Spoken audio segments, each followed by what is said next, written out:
Do you travel to a place where the signal is weak, but you need to use Google Maps? Then downloading them offline is a great solution, and this video is going to show you how to download them step by step. I'm now going to open my Google Maps application, and let's say I need to travel to Rome, just as an example for this video.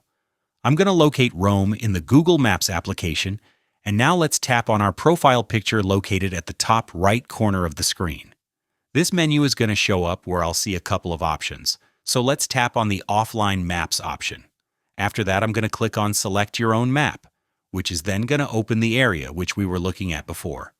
You can see that I have Rome selected, and you now want to use your finger to zoom in and zoom out to the part which you need in your offline maps. The larger the area you select, the more storage space it's going to use on your phone. So keep that in mind. Once you make a selection of the map, tap on Download, and make sure you have an active internet connection, whether that's Wi-Fi or mobile data. When you download the maps, they will be available without an internet connection and without a signal, but we do need internet in order to download them. While they are downloading, you can tap on this pencil icon at the top right corner and then rename your map.